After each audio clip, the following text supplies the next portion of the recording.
नमस्कार। आज हम एक बहुत ही प्यारी सी कहानी सुनेंगे, एक शरारती गिलहरी की और उससे जुड़ा एक बहुत ही जरूरी सबक। अच्छा, कहानी शुरू करने से पहले जरा एक बात सोचते हैं। कभी ऐसा हुआ है कि किसी ने हमें किसी चीज के लिए चेताया हो और हमने ध्यान ही नहीं दिया? अरे हम सबने कभी ना कभी तो ऐसा किया ही होगा, है ना? तो चलिए अब सीधा कहानी में चलते हैं और मिलते हैं हमारे मेन कैरेक्टर से। एक बहुत ही खूबसूरत हरे भरे जंगल में। तो ये है ची की गिलहरी, बड़ी ही चंचल। मतलब उसे कूदना, फल खाना, खेलना, ये सब बहुत पसंद था। पर उसमें एक बुरी आदत भी थी। वो चेतावनियों को, वार्निंग्स को कभी सीरियसली लेती ही नहीं थी। तो हुआ यूं कि एक दिन जंगल की एक समझदार मैना चिड़िया ने सभी जानवरों को इकट्ठा करके एक बहुत जरूरी चेतावनी दी। और इस चेतावनी पर जानवरों का रिएक्शन देखने वाला था। मतलब जहां एक तरफ सारे समझदार जानवर अपने अपने घर मजबूत करने लगे, खाना इकट्ठा करने लगे, वहीं दूसरी तरफ हमारी चीकी, वो तो बस हंस रही थी, गा रही थी। उसे लगा ये सब बेकार की बातें हैं। हद तो तब हो गई जब हवा भी तेज होने लगी। उसकी एक दोस्त थी, एक हिरन। उसे चिंता हुई और उसने भी चीकी को समझाने की कोशिश की। पर चीकी तो चीकी थी। उसने हिरन की बात भी टाल दी। बोली, अरे अभी तो बहुत टाइम है, बाद में कर लूंगी। तो अब आते हैं कहानी के अगले हिस्से पर। देखते हैं कि चीकी के इस बाद में कर लूंगी वाले एटीट्यूड का क्या नतीजा निकलता है जब वो चेतावनी सच हो जाती है। और फिर शाम हुई और शाम होते ही सब कुछ बदल गया। तूफान आ गया और ऐसा वैसा नहीं, बहुत जोरदार।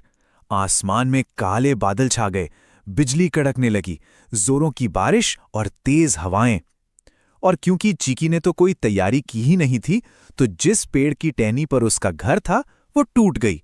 उसका प्यारा सा घर पूरी तरह तबाह हो गया। अब सोचिए, चीकी की हालत पूरी तरह भीगी हुई, डरी हुई, और उसे बस एक ही बात का पछतावा हो रहा था, काश काश मैंने सबकी बात सुन ली होती। अब उसके पास कोई भर नहीं था, कोई ठिकाना नहीं था। बिजली की चमक से डरकर वो बेचारी बस एक पत्थर के पीछे जाकर छिप गई। लेकिन कहते हैं ना, जब सब कुछ बहुत बुरा लग रहा हो तभी कोई उम्मीद की किरण नजर आती है। और ठीक वैसा ही हुआ। एक ऐसा मददगार सामने आया जिसके बारे में किसी ने सोचा भी नहीं था। तभी ऊपर से एक बहुत ही प्यारी नर्म सी आवाज आई। वो आवाज थी एक बड़े से मुस्कुराते हुए बादल की, जिसका नाम था नींबू।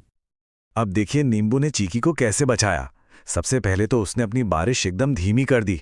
फिर उसने चीकी के ऊपर एक नर्म छाते जैसा बना दिया ताकि वो और ना भीगे। और फिर वो उसे उड़ाकर एक सुरक्षित जगह पर ले गया।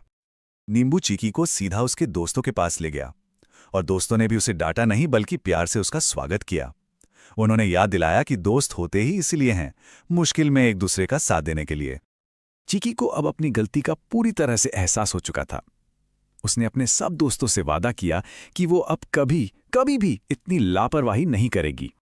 तो अब तूफान गुजर चुका है। चलिए देखते हैं कि इसके बाद क्या हुआ और इस पूरी कहानी की असली सीख क्या है। अगली सुबह मौसम बिल्कुल साफ था। सब जानवर मिलकर चीकी का घर फिर से बनाने में मदद कर रहे थे। तभी नींबी बादल एक बार फिर आया, एक आखिरी लेकिन बहुत जरूरी बात कहने। तो इस पूरी कहानी से दो बहुत ही जरूरी बातें सीखने को मिलती हैं। पहली, जो समय पर तैयारी करता है वो कभी मुसीबत में नहीं पड़ता। और दूसरी, दोस्ती और एक दूसरे की मदद, यही जिंदगी का असली सहारा है। चिकी तो अब समझदार बन गई, उसने अपनी गलती से सीख लिया। पर यह कहानी एक सवाल हमारे लिए भी छोड़ जाती है कि हम क्या करते हैं जब हमें कोई अच्छी सलाह या चेतावनी मिलती है, तो हमारा रिएक्शन क्या होता है।